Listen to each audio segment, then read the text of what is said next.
I think in the wide receiver room, we were able to take away from the film that we have the ability to take advantage of the plays that we already have coming to us.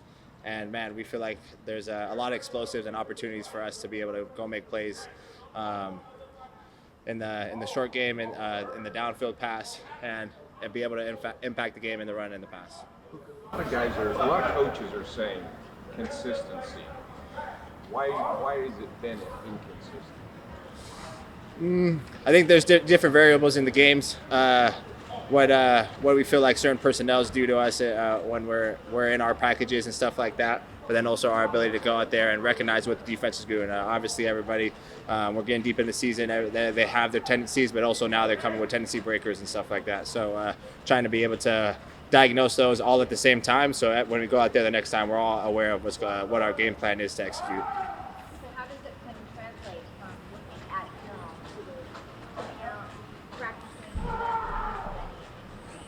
Yeah, I think the precision in how we practice, the intensity in how we practice, man, should try to be able to simulate as much as we can of what it feels like to be in the game, but then also the game-like movements. We might not be tackling out there on a Wednesday practice, but man, to be able to go put your helmet in the right places and to be able to get your depth on your route. So when we're going past our first read, it feels normal timing and it doesn't feel rushed. So things like that and being as precise as we can. What have your teammates and coaches told you about playing in the dome in New Orleans in terms of noise? Yeah, we Coach LaFleur and Coach McVay addressed in our offensive meetings, just that yeah, we're going into a dome, so trying to be aware of that, and then also the intensity that may be there when we get there. What's different about practice with Tyler Higbee out there? A veteran leader. I think, especially in that room where we've had some adjustments and some guys being mixed around, and especially we've seen some 12 personnel, probably more than he's ever seen maybe in his career here as a Ram. But the ability of somebody who knows what defenses are trying to do, and then somebody who's gritty and tough, and a leader is somebody that we can in what feels like hard times latch onto somebody who's got confidence and is sturdy enough to be able to lead us through this time. How have you seen him stay engaged, especially with younger teammates, even as he's been going through this recruitment process?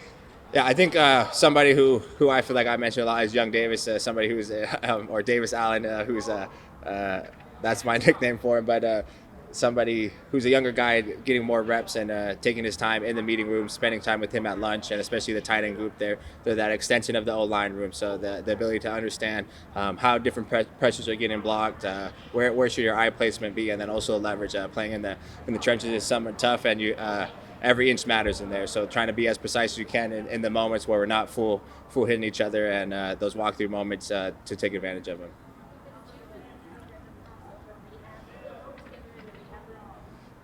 Yeah. Well, when I was the first part of the year on IR and stuff like that, Higgs has been working his way back to be out there, and somebody who, man, like I feel like there are other guys like Steve Avila and obviously Jonah, where you guys in there, you're uniting in the strength of like, man, everybody's fighting their own little battle to come back and get out in the field, and see somebody who's been fighting that battle for however it's 6-7 months while I was in there. It gives you a lot of confidence and strength to be like, man, I can do it too.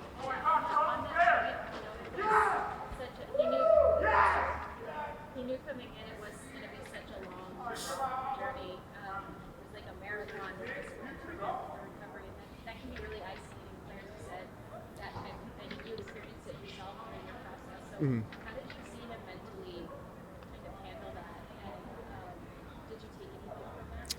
I think seeing a veteran, kind of just to the other question of being able to talk to the young guys. I feel like somebody, I mean, we were out there for a majority of the reps last year, being able to communicate on the field and then also in our walkthrough in our practice settings. So somebody who still wants to be around football, so he's still engaging himself in the walkthroughs and being asking questions, be like, yo, what are you seeing here on this SIF block, or who we going up to in the backfield? So just somebody who, I mean, I feel like we're blessed to have great veterans and somebody who shows you what it's like to be a professional.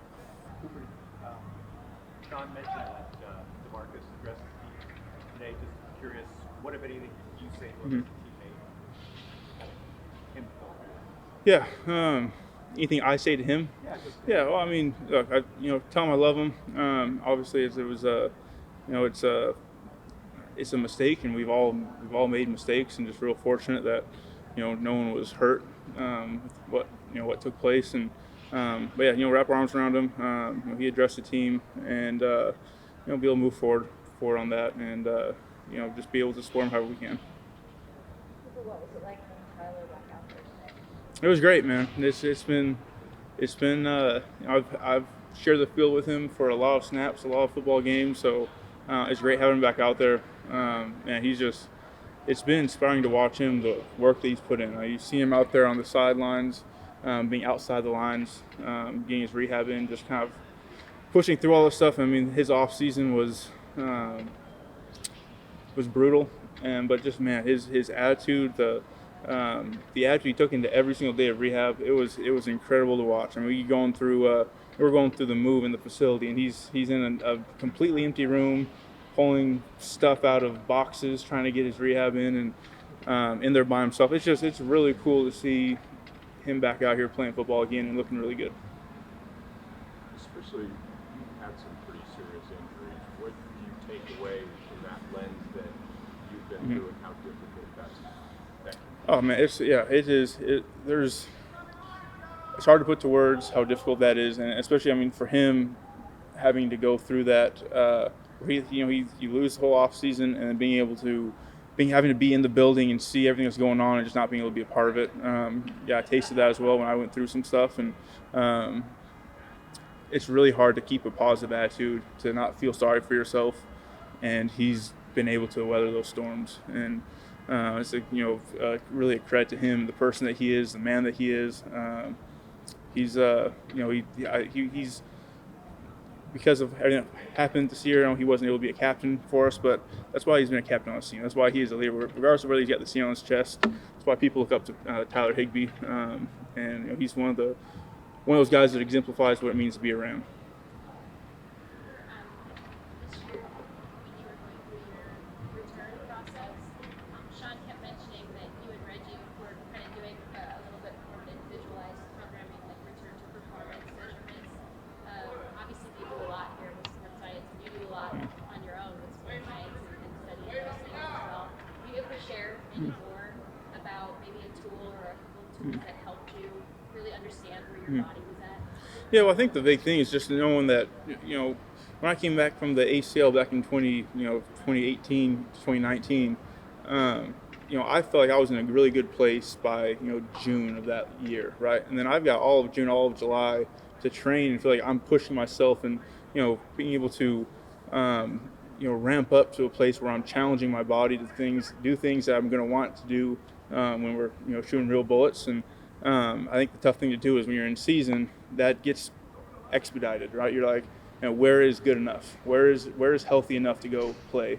I think that's really what we're talking about. Is return to performance there's a fine line there, and finding out where that is, where you can come back and be the person you want to be and be an asset for the team. And it's a really collaborative, fluid thing for us. And I think a lot of it is just being able to be out on the field, pushing yourself, being able to have the opportunity to practice as well and compete against people. You can't simulate football except for playing football. And so that was kind of the biggest tool for us, and when we were trying to figure out what that was going to look like. You guys have had a couple of games in Detroit. How does New Orleans go? It's loud. It's really loud. It's a really unique atmosphere. Been a while since I've been back there, but and that place has been, in my memory, it's been some of the loudest games I've ever been a part of. So it's a very unique place. Excited to go back. It's fun to play there. The fans make that a really fun place.